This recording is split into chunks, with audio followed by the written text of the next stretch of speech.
रही है। देखिए रिपोर्ट।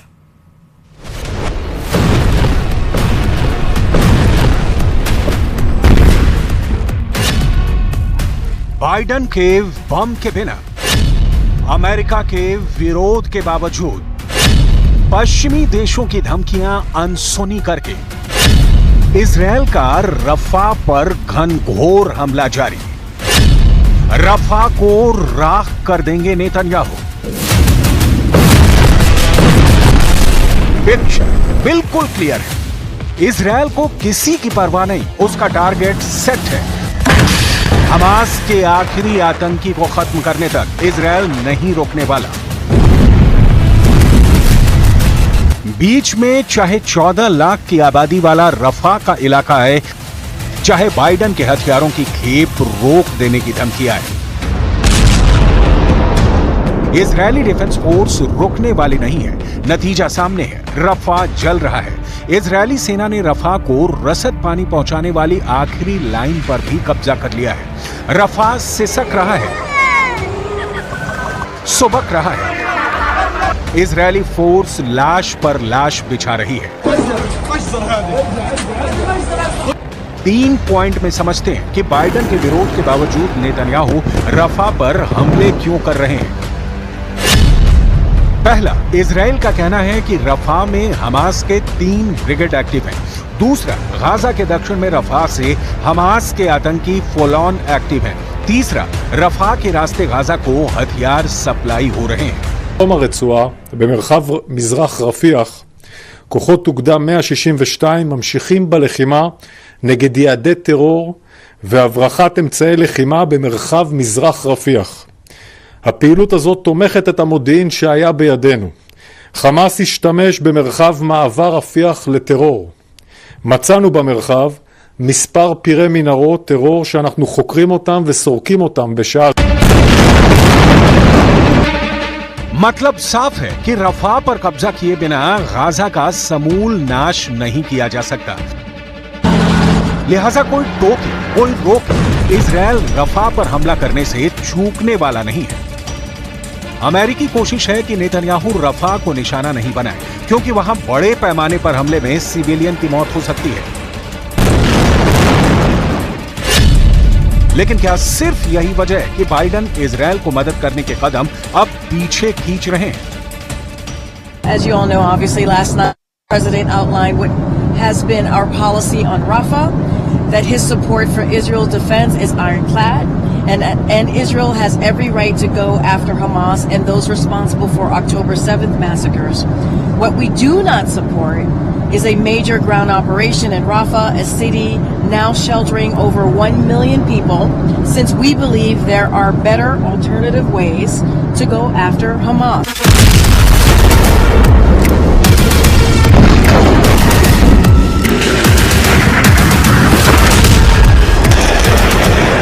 अमेरिका ने 2000 पाउंड के बमों की खेप इजरायल भेजे जाने पर रोक लगा दी है। ये तथ्य है कि अमेरिकी हथियारों के बिना इजरायल का हमास के खिलाफ अभियान बहुत लंबे समय तक नहीं चलाया जा सकता।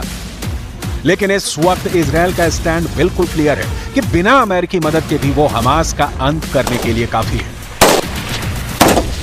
לצה"ל יש חימושים למשימות שהוא מתכנן, וגם למשימות ברפיח יש לנו את מה שאנחנו נזקקים לו. אני אומר את זה פה במסגרת כל מה שעלה עם ארצות הברית, וחשוב לומר את זה.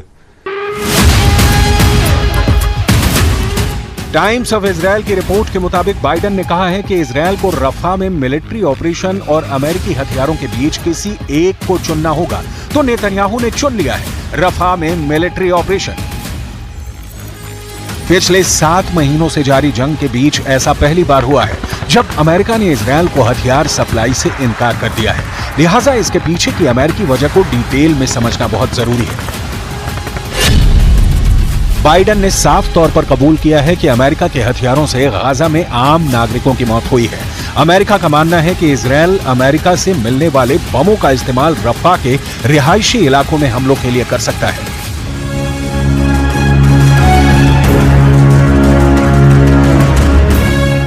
लेकिन इजरायल को हथियार देना बंद करने के पीछे सिर्फ रफा में होने वाली मौतों की आशंका नहीं है, पिछले कुछ समय से इजरायल को मदद देने पर प्रेसिडेंट बाइडेन को आलोचनाओं का सामना करना पड़ रहा है। अमेरिकी यूनिवर्सिटीज में फिलिस्तीन के समर्थन में लगातार प्रदर्शन हो रहे हैं। कई अमेरिकी सांसद भी इजरायल को भेजी जाने वाली मदद पर सवाल उठा चुके हैं। जाहिर है बाइडेन का यह एक्शन मजबूरी में उठाया गया कदम है।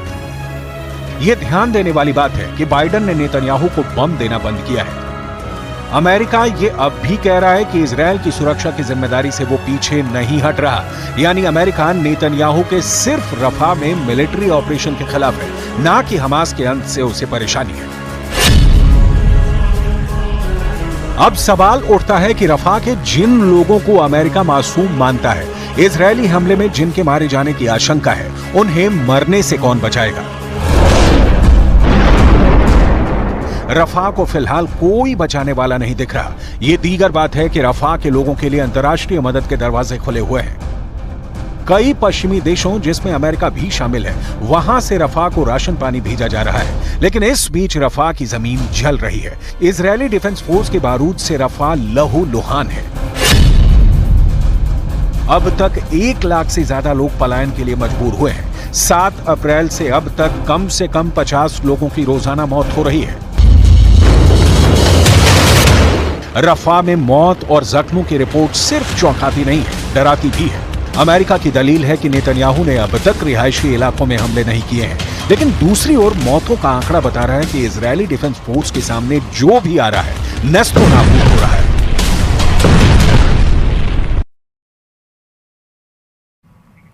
चलिए, इस बीच उदयपुर से बड़ी खबर यह है कि ससुराल पक्ष से परेशान होकर एक विवाहिता ने सुसाइड कर लिया। विवाहिता ने सुसाइड का जरिया जहर खाकर किया है। दरअसल सबीना थाना क्षेत्र की ये पूरी घटना है। मृतका के शव का मेडिकल बोर्ड से पोस्टमार्टम कराया जा रहा है। परिजनों ने सास, ससुर और पति पर परेशान करने का आरोप भी लगा दिया। पुलिस ने अब मामला दर्ज कर जांच शुरू कर दी है। तो उदयपुर से बड़ी खबर है। और गहलोत के बयान पर घनश्याम तिवारी का एक पलटवार आया है, जहां पर उन्होंने पलटवार करते हुए कहा कि कांग्रेस पार्टी तो पहले से ही पराजय स्वीकार कर चुकी है। कितने ही स्टेटमेंट दे, ये हताशा भरे हैं। मान्यता प्राप्त विरोधी दल जितनी सीट भी नहीं मिलेगी।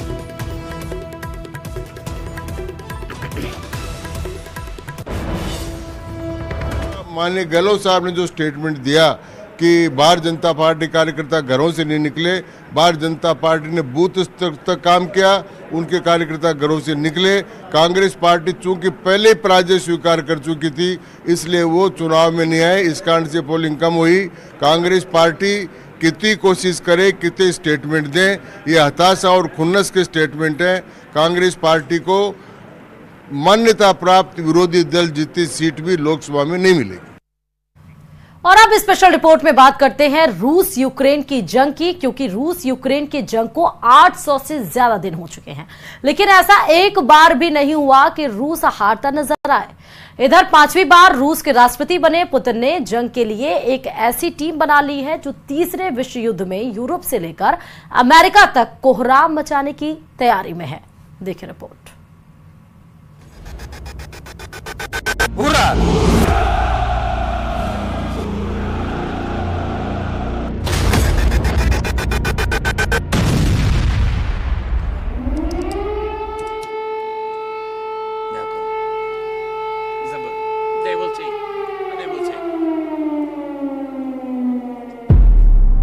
पुतिन ने बोला हुर्रा, कीव में बजा सायरन। हुर्रा।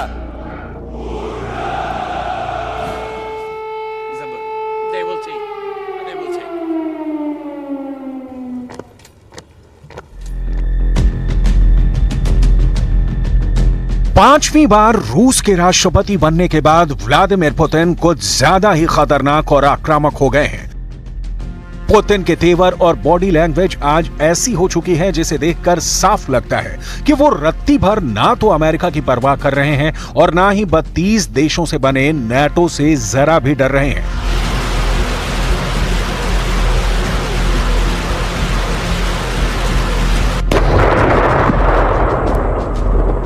यूक्रेन को तो पुतिन ने फुटबॉल समझ रखा है।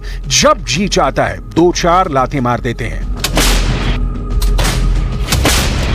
कुछ जानकारों का दावा है कि 800 से ज्यादा दिन की जंग के बाद पुतिन समझ चुके हैं कि पश्चिमी देशों की सैन्य क्षमता से कैसे निपटना है और रूस के पक्ष में अमेरिका के दुश्मनों को कैसे मिलाना है। यही वजह है कि 9 मई की विक्ट्री डे परेड में पुतिन ने साफ साफ धमकी दी है कि रूस आने वाले दिनों में यूक्रेन से लेकर यूरोप तक अपने मिशन को जरूर पूरा करेगा। इस धमकी का सीधा असर यूक्रेन की राजधानी कीव में देखा गया, जहां राष्ट्रपति ज़ेलेंस्की और यूरोपीय संसद के अध्यक्ष रोबर्टा मेत्सोला को मीडिया से बात करते वक्त अचानक सुरक्षित जगह पर जाना पड़ा, क्योंकि रूस के मिसाइल और ड्रोन को लेकर बजे सायरन ने पूरे कीव में कोहराम मचाकर रख दिया। При збільшенні постачання зброї ми зможемо зупинити їх на Сході. Там зараз у них ініціатива. Це не секрет. Нам потрібно їх зупинити, забрати ініціативу в свої руки. Це можна тільки, коли в руках є щось міцне. Россия будет делать все, чтобы не допустить глобального столкновения. Но в то же время никому не позволим угрожать нам. Наши стратегические силы всегда в боевой готовности. Внимание! Пуск! Есть пуск.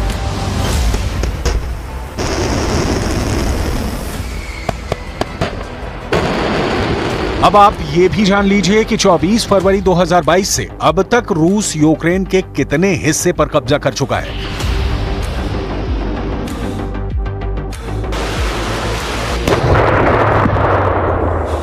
यूक्रेन की डीप स्टेट टेलीग्राम चैनल की रिपोर्ट का दावा है कि रूस ने यूक्रेन की 62,000 वर्ग किलोमीटर से ज्यादा जमीन पर कब्जा कर लिया है। दावा तो यहां तक किया गया है कि रूस अब तक यूक्रेन के 5वें हिस्से पर कब्जा कर चुका है। यूक्रेन के डोनेट्स्क, खेरसोन, लुहांस्क और ज़ैपोरिज़िया इलाके रूस के कब्जे में आ चुके हैं। इधर आईएसडब्ल्यू का अनुमान बेहद चौंकाने वाला है। आईएसडब्ल्यू का कहना है कि रूस 1 लाख वर्ग किलोमीटर से अधिक इलाके को कंट्रोल कर चुका है, यानी कागजों में यूक्रेन जीत रहा है और जमीन पर रूस जीत रहा है।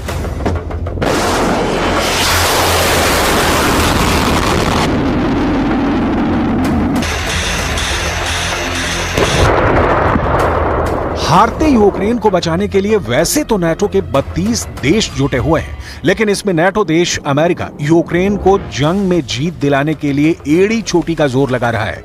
अमेरिका ने यूक्रेन को नई 61 अरब डॉलर की सैन्य सहायता जारी की है ताकि हारते यूक्रेन को जिताया जा सके। वहीं दूसरी तरफ रूस में Putin France, America, Britain, Germany के घातक हथियारों की प्रदर्शनी दिखा रहे हैं और दावा कर रहे हैं कि रूस से जो भी पश्चिमी देश टकराएगा उनके हथियारों को रूस भून कर रख देगा। जंग के 6 यार पुतिन की विश्व युद्ध टीम। जरा पुतिन के साथ मौजूद इन राष्ट्र प्रमुखों को गौर से देख लीजिए। ये वो लोग हैं जो रूस के साथ मरते दम तक साथ देने का वादा कर चुके हैं। इसमें बेलारूस के अलेक्जेंडर लुकाशेंको, कजाकिस्तान के कासिम जोमार्ट टोकायेव, किर्गिस्तान के सदीर झापारोव, आर्मेनिया के निकोल पशिन्यान, उज्बेकिस्तान के शौकत मर्जियोयेव और क्यूबा के मिगुएल दियाज कैनेल मौजूद हैं। ये जंगी टीम मॉस्को में पुतिन के साथ बड़े युद्ध की तैयारी में जुटी है। 1500 किलोमीटर दूर से हमला, अब नाटो और रूस की जंग।